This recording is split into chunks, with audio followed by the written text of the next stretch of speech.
grâce en toi, Saint-Esprit de Dieu.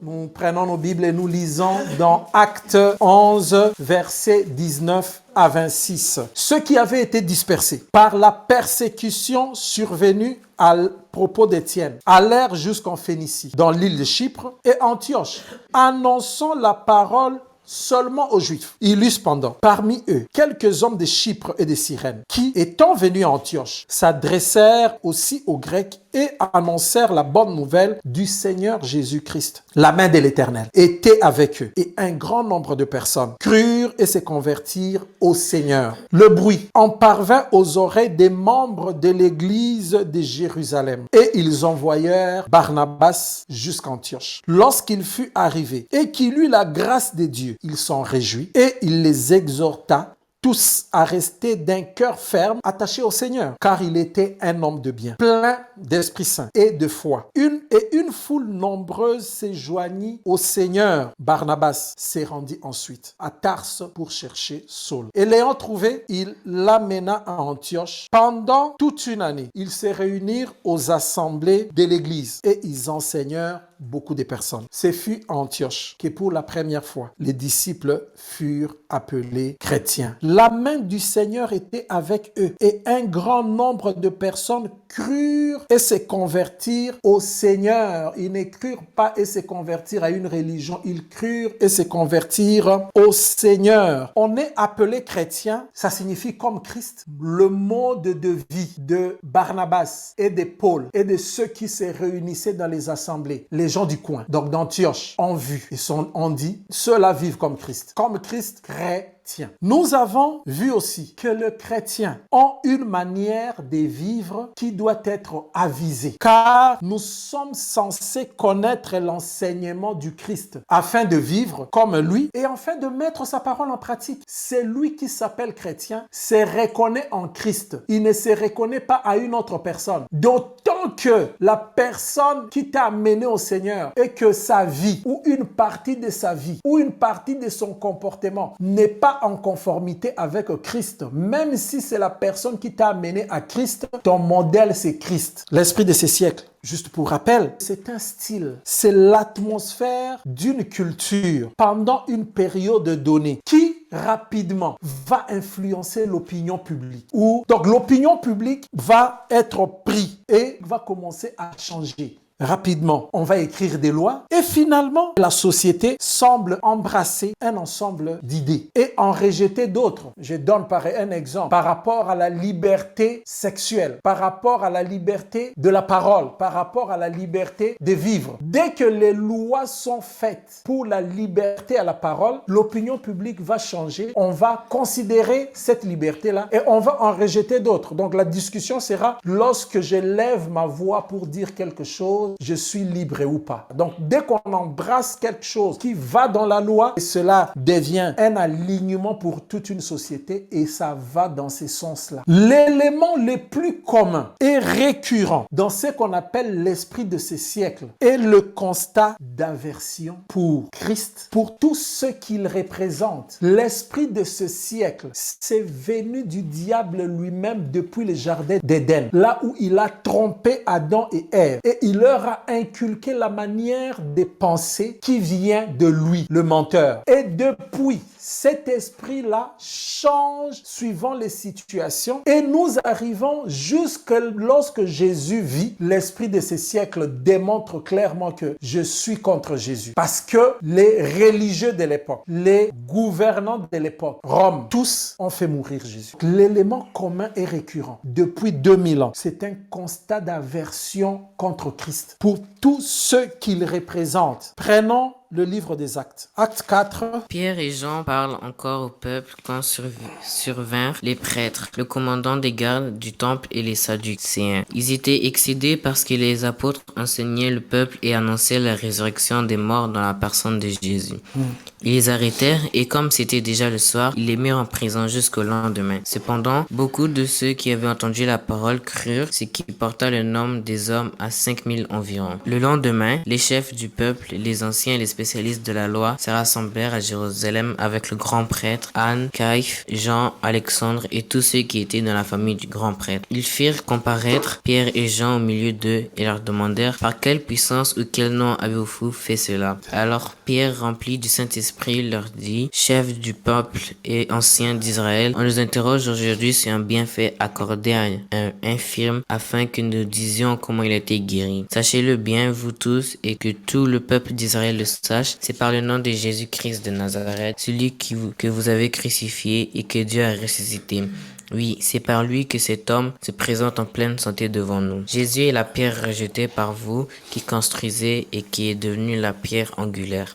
Il n'y a de salut en aucun autre, car il n'y a sous le soleil aucun autre nom qui ait été donné parmi les hommes, par lesquels nous devions être sauvés. Lorsque virent l'assurance de Pierre et de Jean, ils furent étonnés, car ils savaient que c'étaient des hommes du peuple sans instruction et ils reconnaissaient pour avoir été avec Jésus. Mais comme ils voyaient debout avec eux l'homme qui avait été guéri, ils n'avaient rien répliqué. Ils leur ordonnèrent de sortir du Sanhédrin, puis ils délibèrent entre eux en disant, que faire à cet homme? En effet, ils ont accompli un signe miraculeux, évident, c'est clair pour tous les habitants de Jérusalem et nous ne pouvons pas le nier. Mais afin que cela ne se propage pas davantage parmi le peuple, défendons-leur avec menace de parler désormais à qui que ce soit en ce nom-là. Une longue lecture pour vous mettre en perspective. Dans Acte 4, des 1 à 17, on voit comment la version pour Christ et ce qu'il représente a commencé très tôt auprès de ceux qui vivaient comme Christ. Ça veut dire des chrétiens. Si tu es chrétien, si je suis chrétien aujourd'hui, 1. Le monde doit me voir et dire que je suis chrétien. 2. L'esprit de ces siècles aura la version sur ce que tu fais. Le verset 1, on dit, tandis que Pierre et Jean parlaient au peuple, dont ils venaient de faire un miracle. Il y a un monsieur qui était infirme, qui restait à la porte du temple. Ce jour-là, Pierre et Jean, sans argent, mais pleins d'Esprit Saint, sont venus et ont donné à cet homme ce qu'ils avaient.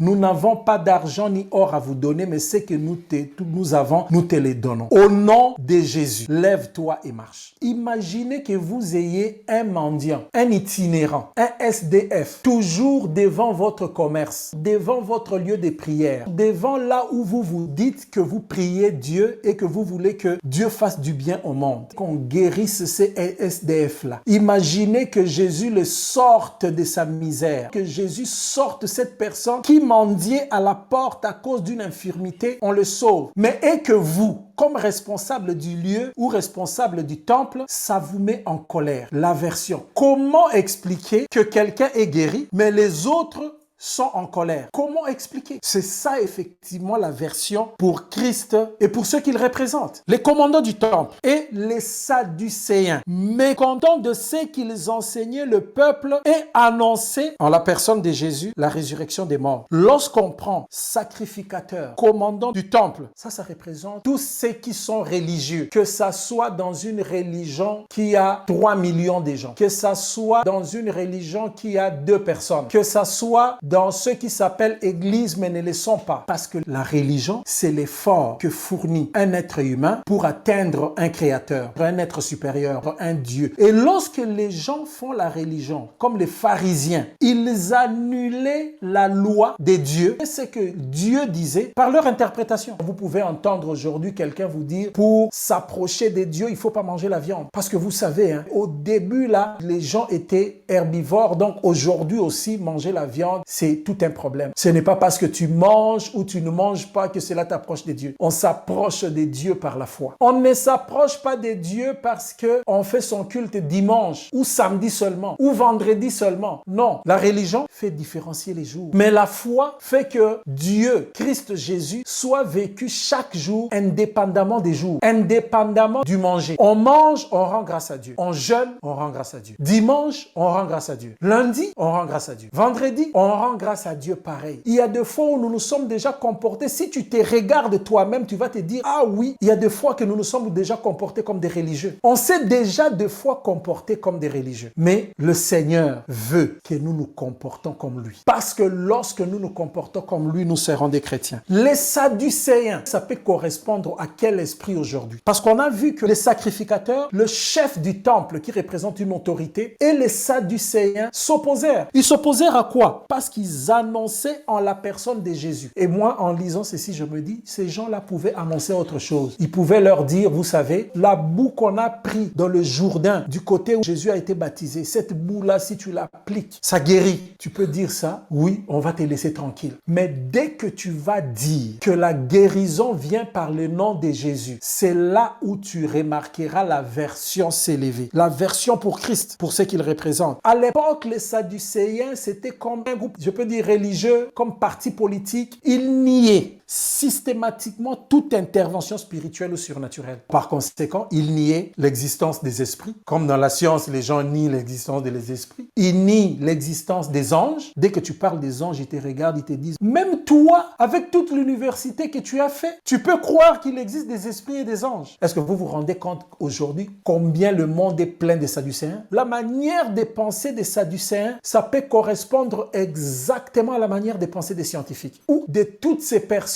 qui croient en la science seule comme immuable. Tu vas entendre quelqu'un dire non, moi je suis athée, moi je crois à la science parce qu'il y a des preuves. Mais quelque chose de surnaturel, il va même donner ça un nom assez savant. Il va dire non, c'est un phénomène paranormal. De la même manière, actuellement, c'est pas encore connu, mais la science est en train de se développer et on découvrira qu'est-ce que ça représente. C'est juste un phénomène paranormal. Quel beau nom!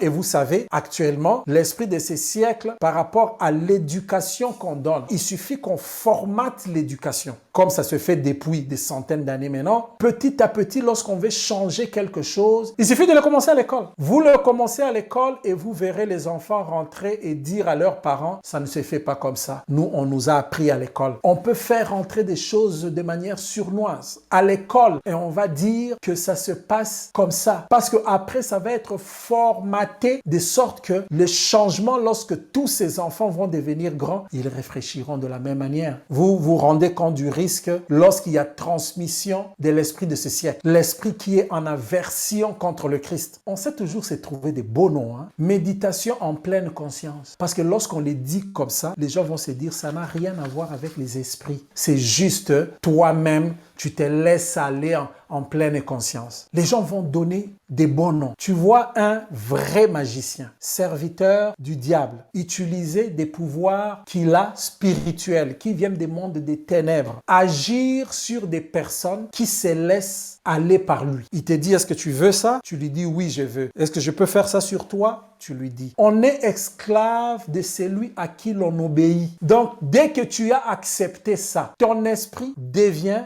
esclave de son esprit. Il va te faire, s'il claque le doigt, il te dit, dors, tu dors. Et puis, les gens vont dire, non, tu vois, c'est de la science, c'est vraiment de l'hypnose. Mais on ne se rend pas compte. C'est l'esprit de ces siècles qui vient contre Jésus. Donc, les Sadducéens en ces temps existent. Les personnes qui nient l'existence des anges, qui nient l'existence des esprits, qui nient les miracles, qui nient la résurrection. Si tu es en train de me suivre, moi, je crois aux esprits. Moi, je crois à l'existence des anges. Moi, je crois aux miracles. Et moi, je crois à la résurrection. Et ceux qui sont appelés chrétiens, ceux qui sont appelés à vivre comme Christ, lorsque les gens regardent, croient que les anges existent, que Dieu est invisible, qu'il y a un monde invisible que l'œil humain ne peut pas voir, que seul l'œil spirituel peut voir. Ils croient que Dieu agit par des miracles dans la vie des gens. Ils pensent que lorsque quelqu'un a un cancer au stade terminal, dont les livres disent il n'y a pas de survie au-delà de 2 ans, et que cette personne-là a eu une rémission et vit depuis 10 ans, ils peuvent dire c'est un miracle parce que Dieu a agi indépendamment au-delà. Mais les Sadducéens de ces temps vont se dire non, regarde, je vais aller chercher des articles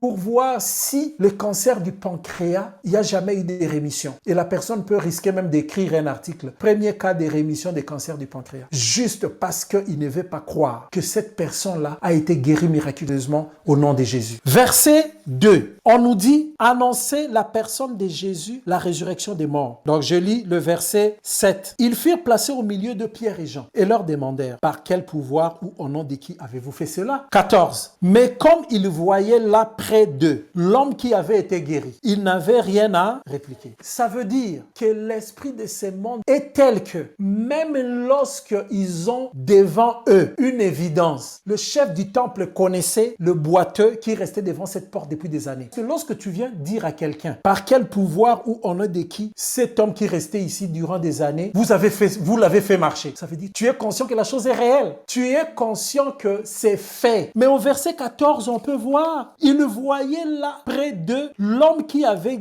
été guéri et il n'avait rien à répliquer. Comment les gens qui ont vu, comme on dit, une évidence, cette personne-là ne marchait pas. Pierre et Jean viennent alors qu'ils allaient prier dans ce temple-là. Cette personne est entrée dans les temples, en train de marcher. Ils l'ont vu, mais ils viennent demander, vous l'avez fait au nom de qui? Si Pierre et Jean avaient dit, nous avons fait ça en notre nom, ils allaient le laisser tranquille. Parce que l'esprit de ce siècle ne va pas contre mon nom, contre le nom de Pierre. L'esprit de ce siècle ne combat pas le nom de Pierre ou d'Aimé. L'esprit de ce siècle s'élève contre le nom qui a été élevé au-dessus de tout. S'élève contre le nom de Jésus. Ils n'avaient rien à répliquer. Comment les gens qui n'ont rien à répliquer, mais ils trouvent quand même quoi dire? Qui n'ont rien à répliquer, ils trouvent quand même quoi dire. En réalité, depuis 2000 ans, la seule chose qui dérange le monde, c'est le nom de Jésus. Il n'y a pas dans toutes les cultures, dans toutes les sociétés, dans la science, dans les pharisianismes, dans les religieux, dans les sadducéens, il n'y a pas qui dérange comme le nom de Jésus. La Bible dit Jésus est le même hier, aujourd'hui, éternellement. Jusqu'aujourd'hui, les gens sont guéris. Allez juste sur YouTube, vous pouvez même être témoin d'un miracle. La seule chose qui dérange durant les 20 derniers siècles, c'est le nom de Jésus. Dès que l'Église a commencé, vous avez fait ça au nom de qui? Verset 15. Malgré qu'ils n'avaient rien à répliquer, malgré qu'ils ont vu que le miracle était sincère et manifeste, il y avait des preuves, ils leur ordonnèrent de sortir du Sanhédrin et ils délibérèrent en disant, que ferons-nous? Jusqu'aujourd'hui, ça se passe comme ça. Lorsqu'un serviteur de Dieu, lorsqu'un homme de Dieu s'élève et dit, ce comportement-ci, cette chose-ci, la voie que la société a prise ici est contraire à Jésus, les gens vont se réunir. Qu'est-ce que nous allons faire de lui? Ils l'ont fait avec Jésus, les gouvernants, les religieux, et tout le monde s'est réuni pour dire, mais ces messieurs, on se rend compte que ce qu'il fait comme miracle est réel. Mais qu'est-ce qu'il faut faire de lui? Il faut juste qu'on l'élimine. Ce qui a été fait sur Jésus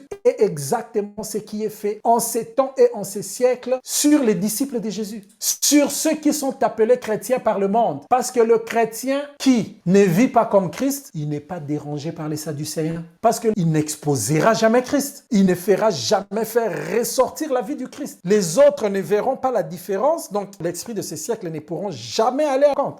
Une fois que tu t'élèves, tu dis je veux parler comme Christ, vivre comme Christ, agir comme Christ, c'est à ces moments-là que les gens peuvent s'assembler pour délibérer et dire que ferons-nous à cet homme? Que ferons-nous à ces hommes? Et la délibération qui est prise là, je vous dis, c'est la délibération comme l'esprit de siècle que tout le monde va embrasser. Que la majorité des gens vont considérer que oui, nous l'avons fait d'après la loi, nous l'avons fait d'après les preuves, nous l'avons fait d'après la justice. Mais la justice de l'homme a été influencée par l'injustice de l'homme lui-même. Dans toutes les sociétés, on dit l'homme n'est bon, c'est la société qui le rend mauvais. Donc l'homme est mauvais dès qu'il vit. Mais c'est cet homme mauvais-là qui est le juge en tout temps. Mais ça va de soi que cet homme mauvais qui est le juge transmette aussi sa partie mauvaise dans un jugement. Tout permettre, sauf parler du nom de Jésus. C'est pourquoi moi, toi, que les autres appellent chrétiens, aussi longtemps qu'ils ne voient pas que tu suis Jésus, ils te laisseront à l'aise. Une fois qu'ils sauront que tu suis Jésus, c'est à ces moments-là qu'ils vont se réunir pour délibérer pour ton compte. Et Jésus pouvait dire, si le maître l'a subi, les disciples n'y échapperont pas. Tout permettre sauf parler du nom de Jésus. Au verset 12, c'est dit, Pierre et Jean ont dit, il n'y a de salut en aucun autre nom, car il n'y a sous le ciel aucun autre nom qui ait été donné parmi les hommes par lesquels nous devions être sauvés. D'ailleurs, les religieux de ces mondes, les gouvernants de ces mondes, dès qu'ils entendent les gens qui vivent comme Christ dire ceci, c'est là où leur colère atteint le paroxysme. Ils peuvent dire, vous vous prenez pour quelque chose, vous n'êtes pas humble. Comment vous pouvez dire que c'est seulement par ce seul nom-là? Même lorsque ils vont regarder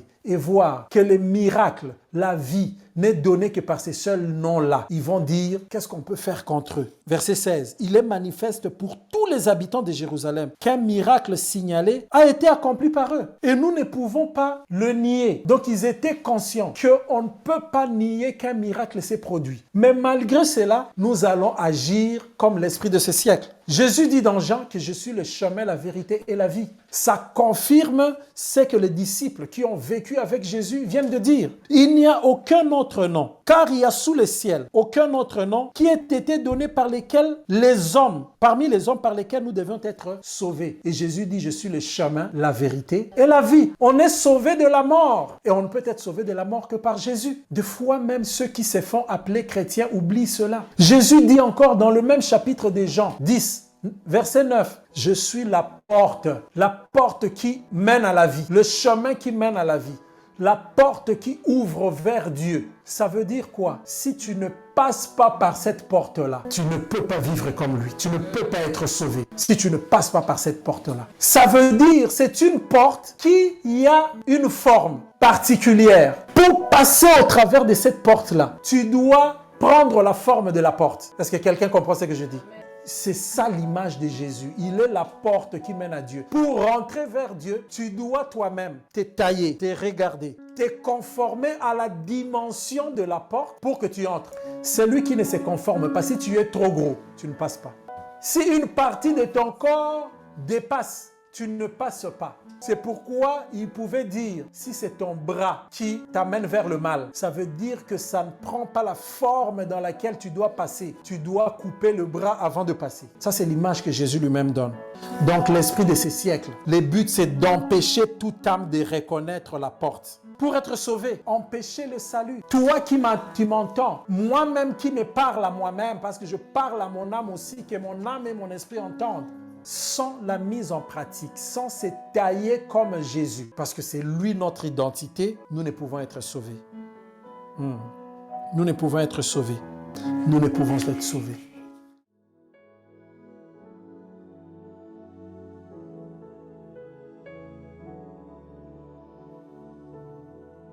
Nous ne pouvons rien faire sans toi, Saint-Esprit de Dieu.